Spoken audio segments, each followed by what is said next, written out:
안녕하세요. 이혼당한 아주버님 따라 저까지 이혼하게 되었네요. 시어머니 때문에 결혼 초반에 고생을 했고 그 후에는 아주버님 때문에 고생을 했어요. 곡절없는 부부들이 세상에 어디 있겠나요? 이 또한 부부가 되어가는 과정이라 생각하고 견뎌보려 했어요. 그런데 참 아이러니하게도 결국 이혼은 남편 때문에 하게 되었네요. 남편과는 5년의 연애 끝에 결혼을 하게 되었습니다. 서로 장단점이 무언지 충분히 파악할 만큼 오랜 기간을 만나 결혼을 했죠. 결혼 또한 양가 부모님께 5천만 원씩 지원받아 딱 반반 결혼을 했습니다. 둘 중에 누가 더 잘났고 못났고 따질 것도 없을 만큼 조건도 비슷했고 양가 형편까지 다 비슷했어요. 맞벌이를 하는 만큼 남편이 먼저 나서서 맞살림을 하자고 제안을 해왔죠. 맞벌이 하면서도 집안일 문제로 다투는 부부들이 많다고 들었는데 먼저 저렇게까지 나와주니 참 고맙기까지 했어요. 남편과의 관계만 두고 본다면 남부럽지 않을 만큼 순탄한 결혼 생활이었습니다. 하지만 신혼이라고 해서 마냥 좋기만 한 건 아니었어요. 남편이 특히나 자기 가족들이 연관된 일에 대해서만큼은 영 못 믿어온 모습만 보여줬거든요. 시댁이 저희 신혼집에서 가까운 편이라 그만큼 교류도 많았었습니다. 그런데 시어머니가 이토록 유난스러운 사람일 거라곤 결혼 전에는 상상도 못한 일이었습니다. 어찌 그렇게 매일같이 저희들을 찾아대시는지. 한 달에 4-5번씩은 무조건 시부모님과 시간을 보내야 했어요. 뭐라도 핑계를 대서 안 나가면 그만이겠거니 싶으시겠지만 정말 하루가 멀다 하고 오늘은 보자는 식으로 연락을 해대니 거절하는 것도 한두 번이지. 거절하고 거절해서 줄이고 줄인 게 그만큼이었으니 얼마나 유난스러웠던지 대충 감이 오시리라 생각합니다. 그래도 밖에서 외식하는 건 그나마 괜찮은 편이었어요. 그럴 때면 아주버님네도 같이 왔었거든요. 맞이의 맏며느리라고 시어머니도 저를 좀 덜 신경 쓰는 눈치였고 외식하는데 동계산도 아주버님네가 무조건 냈다 보니 그냥 남편하고 맛있는 거 먹고 왔다 생각하고 보낼 수 있었습니다. 진짜 문제는 시어머니가 시댁에서 보자는 연락이었어요. 일단 아주버님네가 시댁에서 거리가 조금 있었다 보니 시댁에서 자리를 가질 때면 보통 저희들만 가는 시기였거든요. 그런 식으로 시댁에 10번을 간다면 아주버님네가 오는 건 그중에 1번 정도밖에 되지 않았었어요. 나중에 가선 외식하는 횟수도 줄어들기 시작했고 결국 시어머니가 불러내는 모든 시간은 시댁에서 보내야 했습니다. 누군들 그러하겠지만 저는 시댁에 가는 게 정말 싫었어요. 제가 올 때면 시어머니가 늘 저한테 온갖 가지 쓸데없는 일을 시키곤 했었거든요. 집안일 도와드리는 거 며느리 된 입장에서 조금 도와드릴 수도 있다고는 생각했지만 시어머니가 저희를 부르는 횟수가 잦아지고 시키는 일도 많아지고 하다 보니 저희가 보고 싶어서 불렀다기보단 그냥 번거롭고 손 많이 가는 귀찮은 일을 저한테 떠넘기려고 불러낸 건가 싶을 때가 더 많았지요. 욕조에 이불 담궈놨으니 가서 좀 밟아라 하신다던가. 한 번은 시어머니가 반찬하는데 손 많이 간다고 저를 기어이 불러내서 멸치 똥 떼고 콩나물 다듬고 그랬던 적도 한두 번이 아니에요. 나중에 가서는 그냥 아예 아무것도 하기 싫다고 저보고 반찬을 좀 해놓으라던 적도 있었지요. 그런 것쯤이야 100번 양보해서 이것도 며느리 도리의 하나다 그렇게 생각하고 그냥 하고 집에 돌아오긴 했지만 언젠가부터 남편은 저 멀리서 구경만 하고 있고 제가 아무 말도 안 하고 있으니 무뎌져서 그런가 나중엔 저한테 미안해하는 척도 안 하더라고요. 심지어 무거운 걸 옮길 때에도 남자인 남편과 아버님이 조금 힘만 쓰면 끝날 것 같은 일까지 기어이 저한테 시키고 있으니 납득이 되지 않는 일의 연속이었습니다. 내가 결혼을 한 게 아니라 시댁에 잡일하러 취직을 했나 싶은 생각까지 들으니 남편한테 아무 말도 하지 않을 수가 없었지요. 집에서 맞살림하고 암만 저한테 잘해봐야 뭐 하겠어요. 시어머니가 저한테 시키는 일이 힘든 일이고 쉬운 일이고 그런 걸 떠나서 틈만 나면 사람 불러내 쓸데없는 거 시키고 그러는데 남편이 나서서 속 시원하게 이 상황을 정리해주지는 못할 망정 시댁에 핑계대고 오늘은 못 간다고 말하는 것도 항상 저희 몫이었거든요. 그래서 결국 참다 못해 결혼하고 반년도 안 지나서 남편한테 이건 좀 아닌 것 같다고 한마디 꺼냈습니다. 시댁의 발길을 끊는 것까진 바래본 적도 없고 시어머니한테 나 좀 부려먹지 말라고 시원하게 한마디 해주는 건 더더욱 바란 적 없다고. 다만 그래도 시댁에서 시어머니가 나를 그렇게 부려먹고 있으면 당신이 도와줄 수 있는 건 도와줬으면 좋겠다고 단도직입적으로 이야기를 했어요. 그런데 남편이 그때 한다는 소리가 시댁, 그러니까 시어머니 앞에서만큼은 그냥 어머니가 시키는 대로 하고 자기는 아무것도 안 하게 가만둬줄 수 없냐는 소리를 하더라고요. 그 이유가 무언가 하니 형님 이야기를 꺼내더라고요. 저랑 결혼하기 전에 시어머니가 형수님한테 하던 걸 봐왔다 보니 그렇게 못하겠다고요. 괜히 거기서 자기가 저 일하는 거 도와준다고 나섰다가 좋은 꼴 못 본다는 걸 알고 있어서 그러는 거랍니다. 아주버님이 형님 도와주는 척이라도 하면 어머님이 형님한테 그렇게 잔소리를 해댔답니다. 내 아들 시킬 거였으면 너를 여기 왜 불렀겠냐 하면서요. 그리고 그걸 가지고 혼자 속이 꽁해가지고는 며칠 동안 전화해서 사람을 아주 피가 마를 때까지 호달군다나요. 어머님이 형님한테 어떻게 하는지를 직접 두 눈으로 봐왔기 때문에 그렇기에 자기가 시댁에서 아무것도 안 하고 가만히 있어주는 게 오히려 저를 진정으로 위하는 길이나 마찬가지라는 소리를 하는 거예요. 다른 건 몰라도 시어머니가 자리에 같이 있을 때만큼은 자기 도움 같은 건 기대도 하지 말고 그냥 시키는 대로 해달라는 겁니다. 자기가 맞살림을 하기로 한 것도 집안일을 도맡아서 하는 것도 전부 다 제가 시댁에서 고생하는 걸 알기 때문에 그러는 거라는 거예요. 이건 뭐 옆구리 찔러서 절 받는 것도 아니고 당연히 그래야 해서 하는 거라 생각했던 맞살림이 알고 보니 제 기분 맞춰주려고 나서서 시작한 거라는 걸 알게 되니 적잖이 실망스러웠죠. 그래도 앞으로는 시댁에 다녀온 날에는 그날은 물론이고 그 다음 날까지 제가 해야 할 집안일이라도 자기가 대신 전부 다 하겠다며 시댁에서만큼은 시어머니를 거스르지 말아달라 부탁을 하대요. 어이도 없고 실망스럽기 그지없는 대답이긴 했지만 그래도 그때는 남편 말이 일리가 있다고 괜히 그런 소리를 하는 게 아니겠다고 그렇게 생각하려고 했어요. 남편이 자기 어머니에 대해서 저렇게 말할 정도면 시어머니가 사람을 갈구는 게 보통이 아니라는 소리나 마찬가지인데 남편이 도와준다고 제가 시댁에서 잡일을 그만하게 될 것도 아닌데 잠깐 조금 편하자고 남편 부려먹었다가 시어머니한테 된통 당할 수도 있다는 생각에 괜히 긁어 부스럼 만들 필요는 없는 거 아니겠냐 하고 그렇게 하기로 했어요. 일단 대답은 그렇게 하긴 했지만 또 한참 지나 생각해보니 남편은 시어머니가 며느리한테만큼은 독한 분이라는 걸 알고 있었으면 결혼하기 전에 시어머니가 어떤 사람인지 미리 귀띔이라도 해주던가 아니면 적어도 신혼집을 시댁 근처에 정하기로 했을 때 나도 익숙한 동네가 좋다고 할 게 아니고 어떻게든 시댁에 자주 왕래하기도 힘들 만큼 멀리 집을 구하자고 했으면 좀 좋았을까 싶었습니다. 그래도 시댁에서 시키는 집안일이 그렇게 어려운 건 아니었어요. 집안일이라고 해봐야 뻔한 것들밖에 없잖아요. 매일같이 불러내 뭐 김치를 100포기씩 담그라고 한다던가 하는 말도 안 되는 명령은 없었고 고작 해봐야 한 이틀치 밀린 설거지 좀 대신 해달라느니 일요일이 분리수거 날이니 와서 분리수거를 좀 하라던가 이불 빨래를 대신 해달라느니 하는 사소한 일들의 연속이었다 보니 언젠가부터는 익숙해지기 시작했어요. 나름대로 꾀도 부리고 시어머니가 너는 왜 이렇게 손이 느리냐며 답답하다고 보고 있자니 속이 터지겠다고 하던지 말던지 최대한 천천히 제 페이스 유지하면서 꾀도 부리고 그렇게 나름 현명한 대처를 하고 있었습니다. 신혼 초에는 이렇게 자주 볼 거면 그냥 집 팔고 우리 집 와서 살면 어떻겠냐는 말까지 했었어요. 처음에는 농담하시는 줄 알고 저도 농담하듯 거절하고 말았죠. 그런데 몇 번 더 같은 이야기가 나왔고 그때부터 저도 시어머니가 시키는 일을 일부러 천천히 하고 일부러 실수하고 그러기 시작하니 언젠가부턴 그런 말도 쏙 들어가고 그래서 참 다행이다 싶었습니다. 결혼 후 처음 맞는 명절날이 돼서 명절 음식을 그렇게 많이 준비하라고 할 때는 조금 경악스럽긴 했습니다. 같이 살자는 말에 농담으로라도 그렇게 하겠다는 말을 비슷하게도 꺼내지 않았던 게 참 다행이다 싶을 만큼요.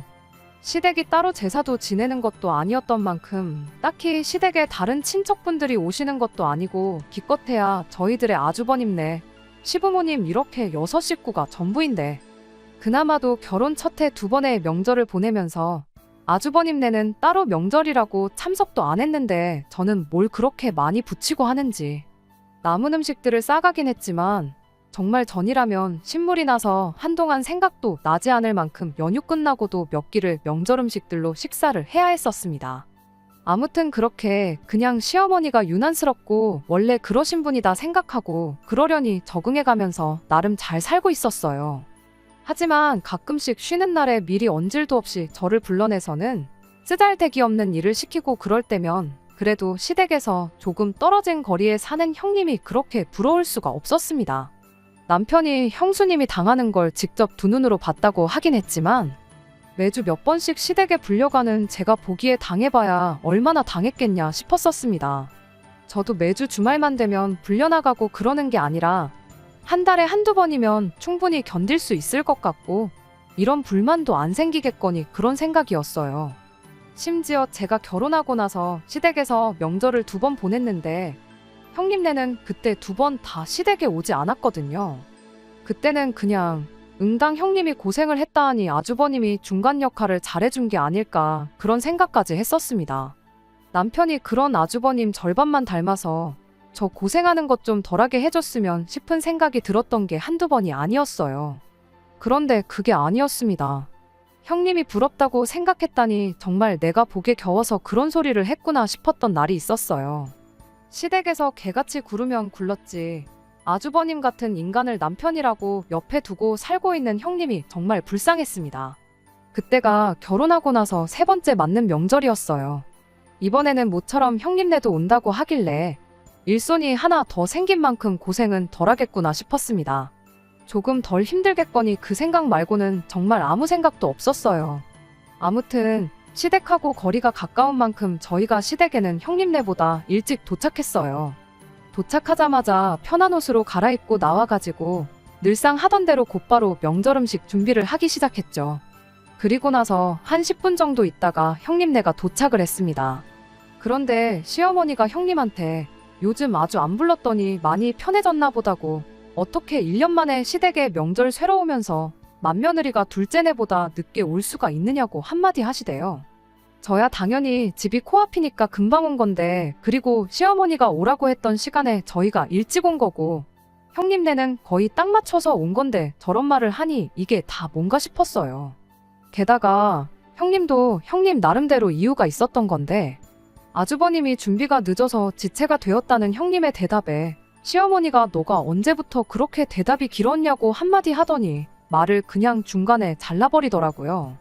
그간 그렇게 자주 본 건 아니지만 그래도 몇 번을 온 가족이 모였었는데 시어머니가 형님한테 이렇게 대하는 걸 처음 봐서 그랬나 너무 사람을 막대하는 건 아닌가 싶어서 많이 놀랐습니다. 그리고 더 놀라웠던 건 이어진 형님의 반응이었죠. 시어머니 말에 정말 찍소리도 못하고 그대로 제 옆으로 와서 음식을 준비하기 시작했으니까요. 저야 그간 시어머니가 유난을 떤다니까 괜히 일 키워서 번거로운 일 생기는 게 싫어서 시키는 대로 했던 거지 사람이 딱히 무섭거나 그래서 그런 건 아니었거든요. 일을 시켜도 그냥 세워라 내워라 하면서 제 페이스대로 천천히 일을 했고요. 그런데 형님은 이상하리만치 시어머니를 의식했어요. 시어머니가 무슨 말만 하면 손까지 벌벌 떨면서 어떻게든 빨리 일을 끝내놓으려고 서두르더라고요. 그래서 보다 못한 제가 천천히 좀 하시라고 한마디 했죠.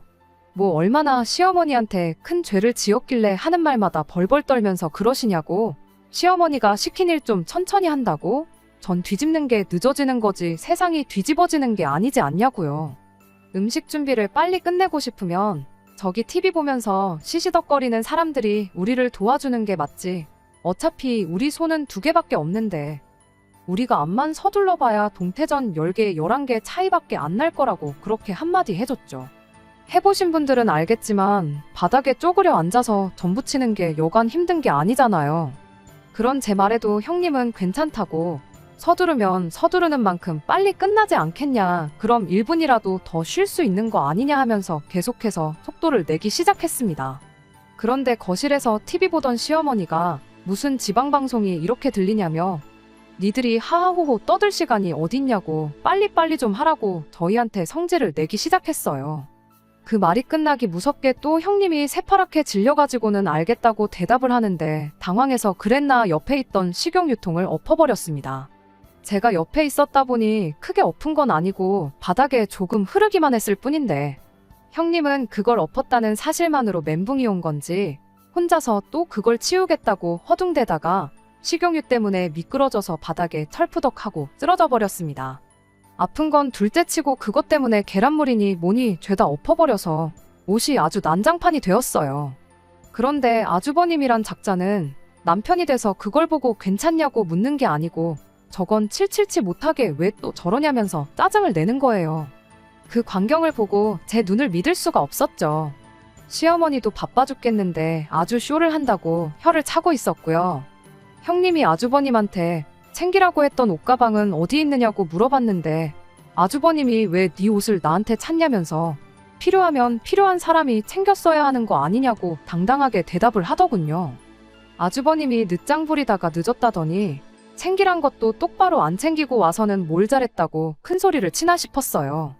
그런데 형님은 아주버님 대답에도 찍소리를 못하고 그러냐고 한마디 하더니 그대로 그 지저분해진 옷을 입고 다시 전을 붙이는 거 아니겠나요?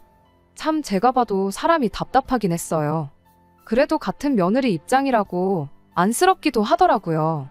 그래서 형님한테 입던 옷이라도 입으시겠냐고 물어봤죠. 명절이라고 엄청 차려입고 왔던 것도 아니고 그냥 더 편한 옷으로 갈아입었을 뿐이니. 여차하면 집도 가까우니까 남편 시켜서 내 옷 좀 가져달라고 해도 그만이고 저 혼자 가서 갈아입고 와도 그만인 거였으니까요. 형님은 괜찮다고 손사래를 쳤지만 계란물 뒤집어 쓰고 있는 꼴을 보고는 제가 못 견디겠어서 싫다는 형님 억지로 방에 데리고 가서 옷을 갈아입었습니다. 같은 여자끼리인데 뭘 그렇게 부끄럼이 많은지 뒤돌아서 깨작깨작 옷을 갈아입는데 속이 다 답답했는데 그런데 형님 팔뚝에 시퍼렇게 들어있는 커다란 멍자국이 눈에 들어오더라고요. 어디 모서리에 부딪혀서 생겼다고 하기엔 누가 봐도 그 범위가 넓었어요. 형님한테 이게 뭐냐고 물어봤더니 계속 주저하다가 아주버님 때문에 그런 거라며 끝내 이야기를 해줬습니다. 사실 저희 결혼하고 형님네가 명절에 참석을 안 했던 게 아주버님이 형님 고생할까봐 중간 역할을 해줘서 그랬던 게 아니었더라고요. 그건 그저 제 착각에 불과했던 겁니다. 지난 설에는 형님이 코로나 확진이 떠서 못 갔던 거였고 그 다음 명절인 추석에는 형님네 직장에 일이 생겨서 부득이하게 명절에도 출근을 해야 했기 때문에 못 왔던 거래요. 그런데 그렇게 1년 명절날 시댁을 안 가니 그렇게 좋을 수가 없었답니다.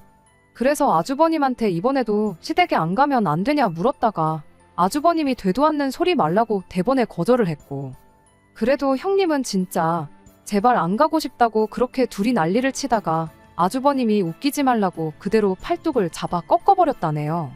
그러면서 시댁도 똑바로 못 챙기는 게 어디 며느리라고 하고 다니냐고 그 길로 집을 나가라 마라 아주 된통 소리를 질러댔답니다.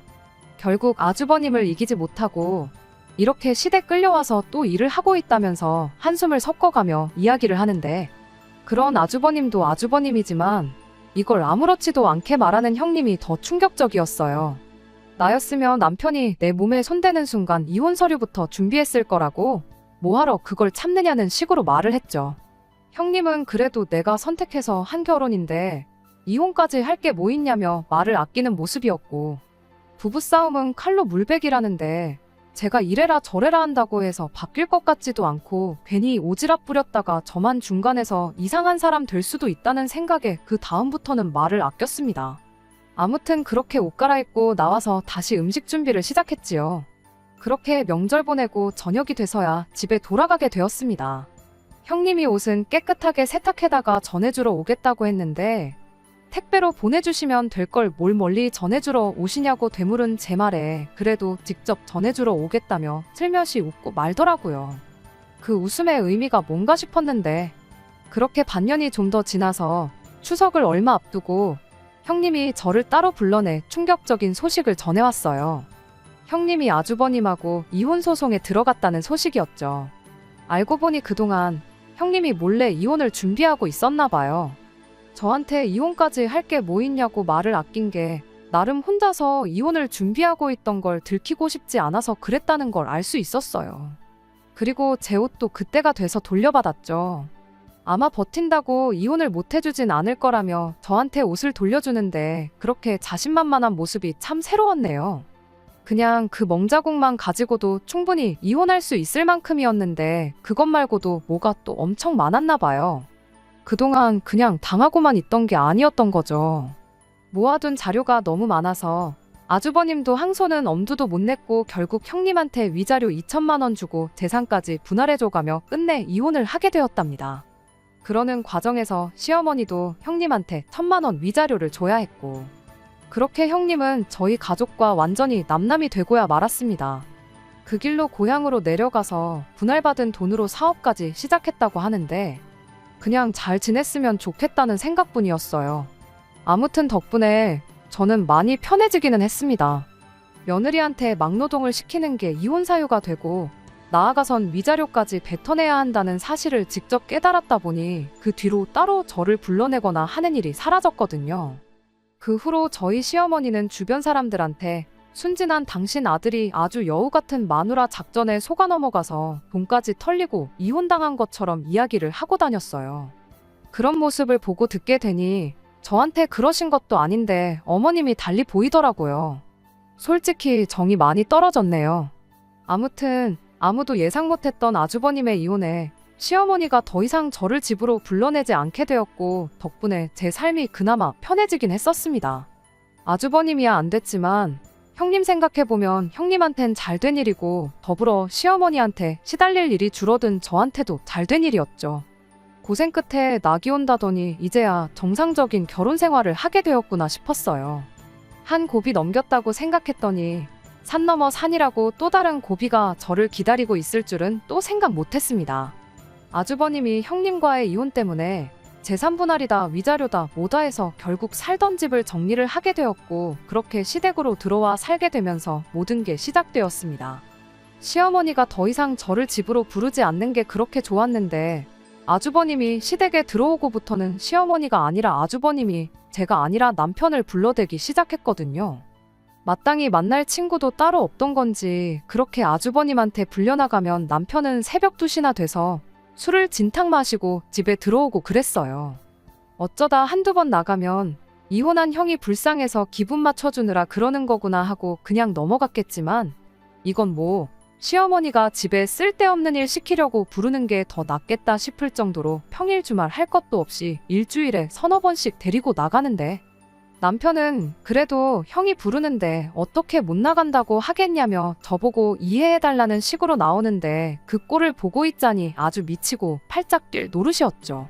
그런데 매번 밖에서 마시고 놀고 하려니까 돈이 좀 아깝다는 생각이 들었나 봐요. 언젠가부터는 아주버님이 저한테 전화해서 남편하고 조용히 마실 테니까 저희 집에서 마시면 안 되겠냐는 식으로 연락까지 해왔어요. 집에서 마시면 제가 있는 만큼 불편해서라도 제 눈치가 보여서라도 술을 좀 덜 마시려나 싶었는데 제 생각이 완전히 빗나갔습니다. 오히려 집에서 마신다고 마음이 놓이는 건지 뒷일은 생각도 안 하고 술을 퍼마셔대고 그러더라고요. 그래도 남편은 제 눈치를 본다고 그런 건지 밖에 나가서 마실 때만큼 고주망태가 되지는 않았어요. 알아서 정신줄 딱 붙잡고 아주버님이 만취하면 택시를 불러서 아주버님을 집으로 보내고 그러는 시기였습니다. 나중엔 손흥민 축구 경기 본다고 평일 주말 가릴 것도 없이 저희 집에 와서 죽치고 있다가 가고 그러는데 정말 제 인내심에도 한계가 오기 시작했어요. 그러던 중 시어머니한테서 잠깐 좀 보자는 연락을 한 통 받게 되었습니다. 남편도 빼고 단 둘이서만 보자니 솔직히 좋은 예감이 들지는 않았어요. 아니나 다를까 시어머니가 저를 보자마자 여지껏 평생 한 번을 해준 적 없는 칭찬을 늘어놓기 시작했습니다. 당신이 사람 보는 눈이 없어서 어디서 별 그지 같은 걸 맏며느리라고 데려왔었는데 맏며느리 복은 없어도 너만큼은 진짜 잘 데려온 것 같다는 말을 하는데 그 말도 어이가 없었죠. 뭐 며느리 자리를 면접 보고 받은 것도 아니고 데려왔다는 표현부터가 얼마나 거슬리던지. 근본도 없고 가진 것도 없는 거 맏며느리라고 데려와서 그렇게 잘해줬건만 받아준 은혜도 모르고 이렇게 남편과 시부모 뒤통수를 치고 튈 줄은 몰랐다며 형님과 저를 비교해가며 칭찬을 해대는데 칭찬을 받고도 기분이 이렇게 나쁜 적은 그때가 제 인생에 있어서 최초인 것 같습니다. 본론은 나오지도 않았는데 별 얼토당토하는 칭찬을 하고 있는 것도 솔직히 좀 불길했어요. 아니나 다를까 시어머니가 니들 요즘 사이좋게 지내는 게 참 보기 좋다며 형제간의 우애에 대해서 일장연설을 늘어놓기 시작하더니 난데없이 저한테 아주버님도 저희 집에 같이 데리고 살아주면 어떻겠냐는 말을 꺼내더군요. 첫째한테는 잘 이야기해서 생활비 넉넉하게 한 100만 원 정도 보태라고 그렇게 말해놓겠다 하면서요. 그 말을 듣자마자 생각하고 자시고 할 것도 없이 싫다고 말하고 자리에서 일어났어요. 우애가 좋아도 남편하고 아주버님이 좋은 거지 저랑 좋은 건 아니지 않냐고. 안 그래도 아주버님 때문에 스트레스가 이만저만이 아니었는데 우리 집에 자주 찾아오는 걸 가지고 어머님이 그렇게 착각하실 줄은 몰랐다고. 이참에 아주버님 우리 집은 물론이고 우리 집 근처에도 얼씬도 못하게 해야겠다 말하고 자리에서 나왔죠. 시어머니는 저를 쫓아나와서 한다는 소리가 다 늙어서 이제 너네 시아버지 하나 챙기기도 벅찬데 장남까지 있으니 몸이 하나 더 있어도 모자라다면서 꼭 좀 그렇게 해달라고 재차 부탁을 하더라고요. 당신이 몸이 성했으면 그간 주말에나 평일에나 저를 불러내서 집안일을 시켰겠냐면서요. 요즘 그렇게 불러내지 않으니 너가 힘들 게 뭐가 있겠냐면서 꼭 좀 아주버님을 우리 집에 데리고 살아달랍니다. 그간 그래도 불만 없이 나름 현명하게 잘 대처했다고 생각했는데 2년 가까운 세월 동안 저도 쌓인 게 많았나 보더라고요. 그 말을 듣자마자 대번에 지금 시댁에서 식모노릇 안 시키는 걸 생색이라고 내고 있는 거냐고 시어머니한테 한마디 쏘아붙였습니다. 다른 집이면 당연히 안 시킬 시자 갑질을 가지고 그거 이제 안 할 테니까 아주버님을 데리고 살라는 게 시집살이 걸고 협박하는 거랑 뭐가 다르냐고 한마디 따졌어요. 뭐 내가 100만 원이 아쉬워서 이혼당한 아주버님 데리고 살아주면 생활비 100만 원 주겠다고 하면 그걸 좋다고 제가 넙죽 받을 줄 알았냐고요. 아주버님이 혼자 나가 살아도 한 달 생활비 그 정도는 들 거라고. 아니 월급 전부를 저한테 다 준다고 해도 같이 살 생각 없으니까 말도 안 되는 소리 좀 하지 말라고 했죠. 그랬더니 시어머니는 그 와중에도 지나가는 사람들 보기 쪽팔리다면서 저보고 목소리 좀 낮추라고 딴소리를 하는 겁니다. 그러더니 결혼할 때 지원해준 5천만 원 이야기까지 꺼내더군요. 같이 살기 싫으면 그 돈이라도 돌려받아서 아주버님 나가 살 집이나 알아봐야겠다고요. 뭐 5천만 원은 지들만 해준 줄 아나. 우리 집도 똑같이 5천 해줬고 반반 결혼했는데 엄청난 걸 해줬던 거 마냥 생색을 내고 있으니 어이가 없었죠. 더 말할 것도 없겠다 싶어서 가져갈 테면 가져가라는 심정으로 시어머니한테 한마디 더 했습니다. 아주버님 이혼시킨 걸로 모자라 이젠 저희까지 이혼시킬 생각이냐고 말이죠. 그렇게 한마디만 더 말하고 그냥 뒤도 안 돌아보고 집으로 돌아왔네요. 문제는 남편이었어요. 집에 오는 사이에 시어머니가 남편한테 구구절절 무슨 이야기를 나눴는지 다 설명을 했는가 보더라고요. 제가 집에 돌아오자마자 남편이 저를 붙잡더니 어떻게 어머니한테 말을 그렇게 할 수가 있냐며 저한테 심했다고 사과를 하라대요. 그럼 뭐 아주버님을 우리 집에 데리고 살자는 이야기냐 했더니 남편이 한다는 소리가 평생 데리고 살라는 것도 아닌데 못할 건 또 어딨냐는 소리를 하는 겁니다. 형님이 저렇게 평생 혼자 살 것도 아니고 재혼 상대 찾으면 다시 가정 꾸리고 집을 나가지 않겠냐는 거예요. 형님도 나이가 있으니 시간 끌어서 좋을 거 없는 거 알고 있을 거다. 혼자서 오래 있진 않을 테고 짧으면 1년도 안 되지 않겠냐면서요.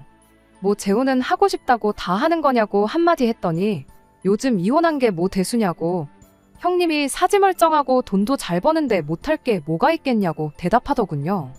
암만 이혼한 사람들이 재혼을 하고 싶다고 해도 판결문 보면 왜 이혼당했는지 주르륵 다 나오는데 시자 갑질하는 시모의 마누라 두들겨 패서 이혼당한 인간하고 잘도 하겠다고 한마디 해줬습니다.